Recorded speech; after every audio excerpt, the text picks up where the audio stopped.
Auprès du Premier ministre chargé des relations avec les institutions, porte-parole du gouvernement, Mesdames et Messieurs les honorables députés, chers collègues, Mesdames et Messieurs, avant toute chose, permettez-moi de rendre grâce à Allah le Tout-Puissant qui nous accorde aujourd'hui la faveur de vivre ce moment solennel de l'année parlementaire 2025-2026. Chaque session représente une étape importante dans la vie de notre institution.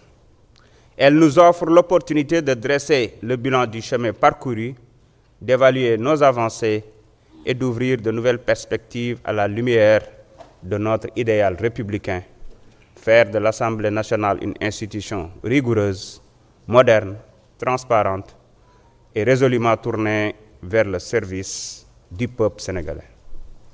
Mesdames et Messieurs, honorables députés, chers collègues, à notre arrivée, nous avons trouvé une institution marquée de dysfonctionnement qui affectait sa crédibilité, mais aussi ses performances. Face à cette réalité, nous avons choisi d'agir avec méthode, rigueur et transparence. Nous avons initié des réformes institutionnelles autour de 3 priorités: disposer de textes clairs, renforcer le contrôle de l'action gouvernementale, améliorer l'efficacité du travail parlementaire. La première étape fut une révision en profondeur de nos textes fondamentaux. Le règlement intérieur qui aujourd'hui impose désormais à chaque commission permanente de produire un plan de travail annuel évalué en plénière. Le règlement administratif et financier garantissant une exécution budgétaire conforme aux standards de bonne gouvernance. Le standard administratif pour une gestion plus rigoureuse, transparente et professionnelle. Dans le même esprit, nous avons mis en place une cellule de passation des marchés assurant la conformité au Code des marchés publics, un comité d'évaluation des politiques publiques concrétisant enfin une promesse constitutionnelle issue du référendum de 2016. Ce tournant historique marque l'entrée de notre Parlement dans l'ère de l'évaluation rigoureuse, méthodique et transparente des politiques publiques. Notre démarche de modernisation s'appuie sur une digitalisation active de nos procédures.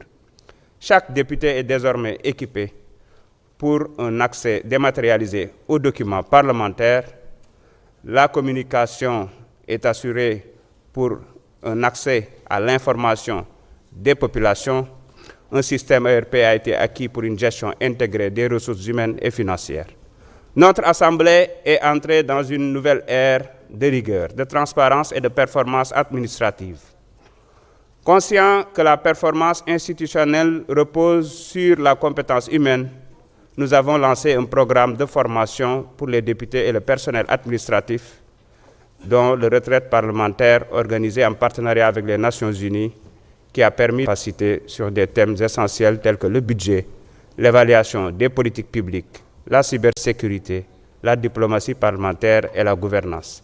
Cette initiative sera désormais institutionnalisée car une assemblée forte se construit par la compétence, la discipline et l'ouverture. Mesdames et Messieurs, installée le 2 décembre 2024, la 15e législature a démontré sa vitalité et son engagement. 21 lois adoptées, 468 questions écrites adressées au gouvernement, 2 questions d'actualité débattues, une multiplication des missions de terrain des commissions, un taux moyen de présence de 85% en commission et 74% en séance plénière. 2 sessions extraordinaires convoquées à la demande du président de la République. Je salue ici le sens du devoir et la rigueur de tous les députés sans dissonance politique. Notre diplomatie parlementaire a retrouvé tout son dynamisme. Le Sénégal est désormais plus présent dans les grandes enceintes régionales et internationales. La visite historique du président de l'Assemblée nationale du Vietnam ayant débouché sur des accords bilatéraux majeurs avec l'exécutif, nous avons également accueilli plusieurs délégations parlementaires du Canada, du Maroc, du Japon, du Royaume-Uni, du Nigeria, de la Côte d'Ivoire et d'autres partenaires dans un esprit d'ouverture et de coopération mutuellement bénéfique. La session écoulée a été marquée par l'adoption de lois historiques témoignant de notre volonté de renforcer la gouvernance publique. Loi d'orientation sur la souveraineté numérique, réforme du cadre budgétaire, loi sur la protection sociale universelle, ratification d'accords bilatéraux et multilatéraux. Mais surtout, 4 lois votées en août 2025 ont marqué un tournant majeur. Création de l'OFNAC, déclaration de patrimoine obligatoire, statut de protection des lanceurs d'alerte, accès à l'information publique. Ces réformes traduisent notre engagement collectif à lutter contre la corruption, à renforcer la transparence et à promouvoir une gouvernance éthique et responsable. Cette nouvelle session sera celle de la consolidation et de l'approfondissement des réformes.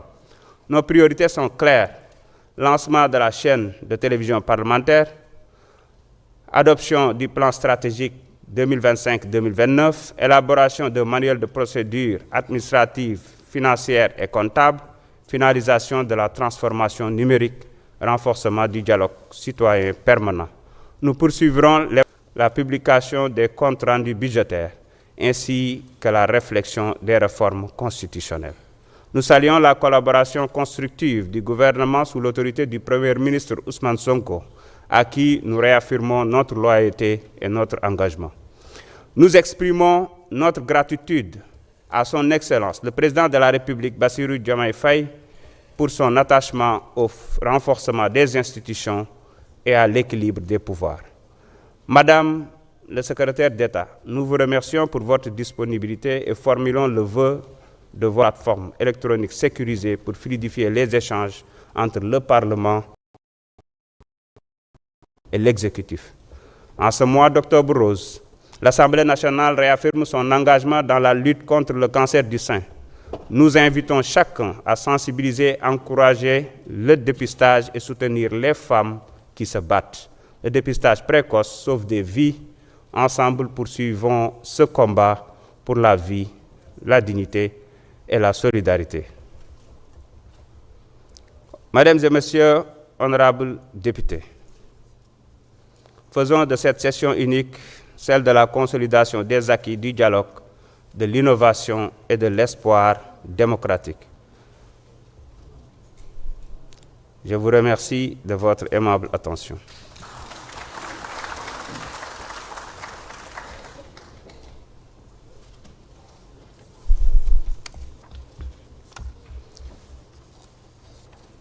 Mes chers collègues, j'ai reçu l'affaire suivante. Projet de loi numéro 19/2025 portant loi de finances pour l'année 2026. Acte est donné au gouvernement du dépôt de cette affaire. Mes chers collègues, le bureau de l'Assemblée nationale étant installé, il reste à procéder à la constitution des différentes commissions de l'Assemblée. Je voudrais demander aux présidents des groupes parlementaires ainsi qu'aux non-inscrits de me soumettre avant la prochaine séance les listes des membres pressentis pour faire partie des différentes commissions en vue de leur ratification. Je rappelle que, conformément aux dispositions de l'article intérieur, les commissions permanentes comptent 35 membres chacune, à l'exception de la commission des finances et du contrôle budgétaire, qui inclut d'office les présidents des commissions permanentes. La commission de comptabilité et de contrôle et la commission des délégations comprennent chacune 20 membres. Mes chers collègues, l'ordre du jour étant épuisé, je propose à l'Assemblée de lever la séance et de reprendre nos travaux le vendredi 17 octobre 2025 à 10 h pour la ratification des listes des membres des différentes commissions. Je vous remercie. La séance est levée.